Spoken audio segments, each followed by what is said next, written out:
Welcome to the second lecture on the basic statistics series. In this particular session, we're going to talk about measures of central tendency.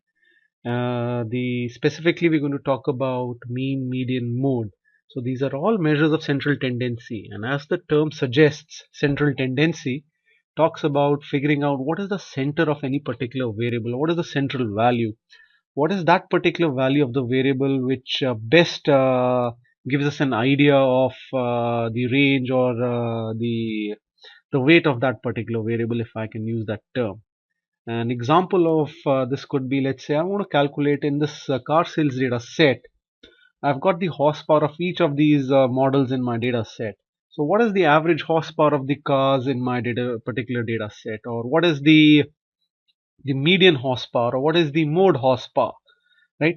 And similarly, I can try and figure out, what should be the mean mileage per car.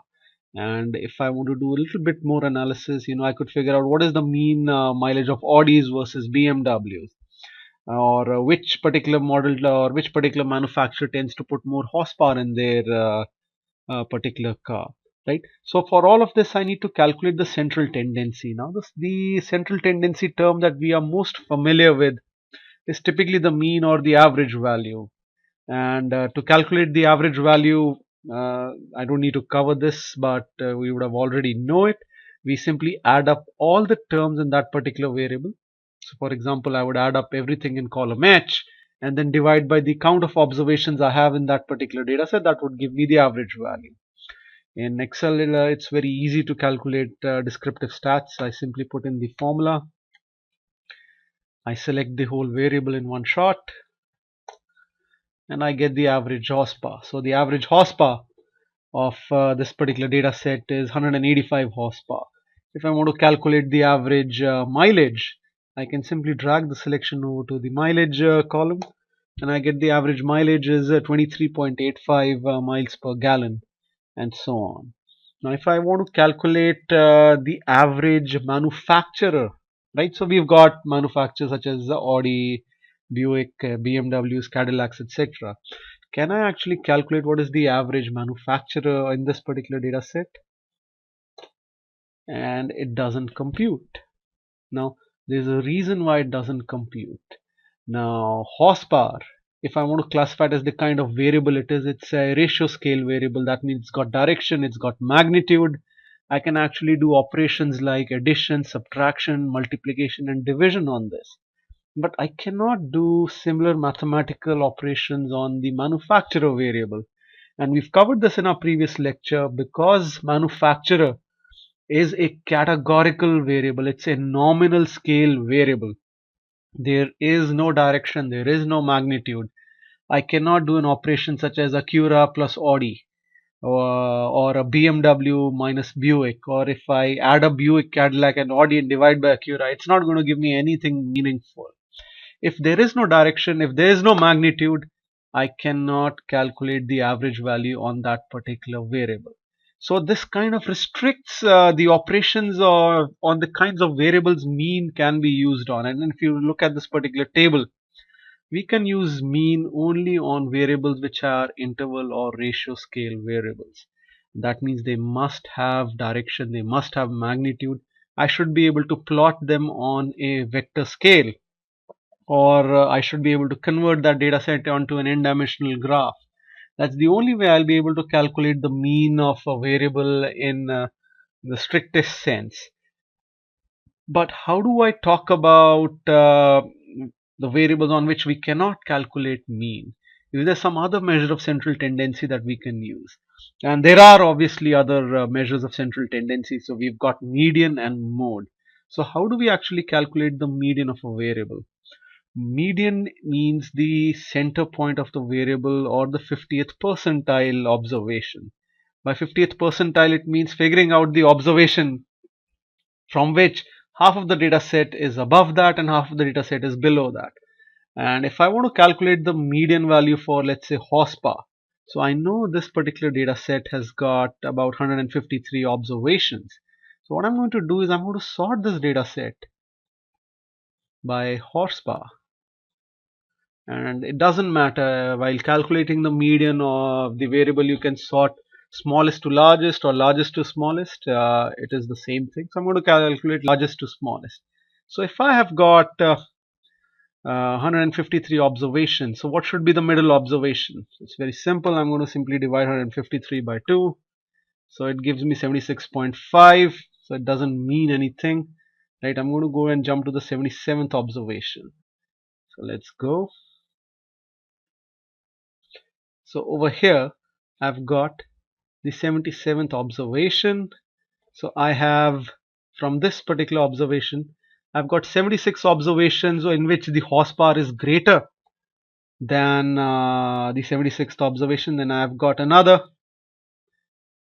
76 observations which are lesser than that. So now 175 is actually repeating across multiple observations, so it doesn't matter which particular one that I choose, but I'm going to stick with the 77th observation, which is row number. Since incidentally on Excel it will be row number 78 because we've got the header row, right? At this point in the data set, half of the observations are greater than equal to this particular number and half of the observations are less than equal to this number. This is the 50th percentile, right? So the median horsepower is going to be 175. So let me get back the average value over here. So average horsepower is 185, but median horsepower,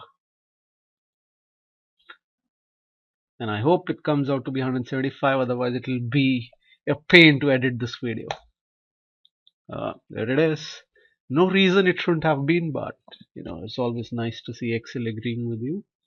So median horsepower is 175. So if you observe, for calculating the median, we do not need to do any mathematical operation except sort the data set. And to sort any particular data set, what do we need? I don't need magnitude, I only need direction. Therefore, in a ordinal scale variable, right, can I calculate median? In ordinal scale, if you remember in the class, we've got direction. Sorry, I meant to go to the smooth draw. Yeah, so we've got direction but no magnitude. Therefore, if I have a variable which goes from, let's say, very low, low, high, so let's say low, medium, high, and very high. So this particular variable would have direction, but it will not have magnitude. So I can't do very high minus high is equal to low. It makes no sense. So this particular computation cannot be done, but I can always sort an ordinal variable. If I can sort a particular variable with any particular, with the which makes sense in some way, then I can calculate the median of that variable, right? So can I calculate the median for manufacturer, right? Again, that would imply that I need to sort this particular data set in some manner, and sorting by alphabetical order does not imply anything, right? So just because A is higher than L doesn't mean Audi is going to be larger or smaller than Lexus in any meaningful way, either in price or whatever manner that we want to use it for, right? Sorting in alphabetical order does not allow you to calculate the median value in any way, right? So I still cannot use median on categorical variables, but I can use it on ordinal variables. For example, in the student data set, right, we have a variable called socioeconomic background, which is high, medium, and low. So we can sort the data set by socioeconomic background, right? If we can sort it, we can calculate the median socioeconomic background, right? But we cannot calculate the mean gender. It would make no sense. We cannot calculate the median race or mean race. It would again make no sense, because ethnicity, even though it has been recoded, and we've covered this, recoding a nominal variable does not give a direction or magnitude. Recode is simply a database concept to make storing data easier. It does not mean because we've recoded as 1 2 3 4, they don't represent numbers, right? So 4 minus 3 is actually 1, but white minus African American does not give us a Hispanic. That makes no sense, right? So that was median. One quick clarification: if you have a odd number of rows, it's always easy to pick out the middle value. For example, if my data set has got 11 observations, I simply pick up the sixth observation when I sort it in any particular manner. In that way, half of the data set is greater than the sixth observation, half of the data set is less than, say, the sixth observation, i.e., 5 above, 5 below, and say the 11th observation is in the middle. But what happens if we've got an even number of observations? For example, if I had only these 10 observations, then how do you calculate the median? Because if I pick up the fifth observation, then I've got, basically 4 above and 6 below. That again, sorry, 4 above and 5 below. So that won't help me in calculating the median. In case of an even number of rows, we pick up the middle two observations and take the mean of those two. For in this particular case, if I have 10 observations, I'll pick up the fifth and sixth. So 1, 2, 3, 4, 5, and 6. So this is the fifth, this is the sixth observation. So I'll take the two observations and I'll calculate the mean of that value. So for example, if I want to calculate the median, and I've got only these 10 observations, I'm going to go all the way till row number 11, right? And you will see that the median is 301, whereas the median value does not occur anywhere naturally in this data set. There's 302 and there's 300. So the formula has automatically calculated the mean. So it's not the best particular usage because we are still calculating the mean, but there's no way around it if you have even number of observations. So one quick fix is either you pick up any of the two middle ones, or if it's possible, you take the mean of the two middle observations. If you have an odd number of rows, it makes no problem at all. So again, we have covered the Excel formula. We simply use the median option and we're on our way. So you can select any particular variable, right? Again, using the median the median formula on a nominal scale variable would make no sense, right? So we move on to the third measure of central tendency, which is the mode. Now mode is very interesting. As you can see, it can be used across all kinds of variables irrespective. So it can also be used on nominal scale variables or categoric.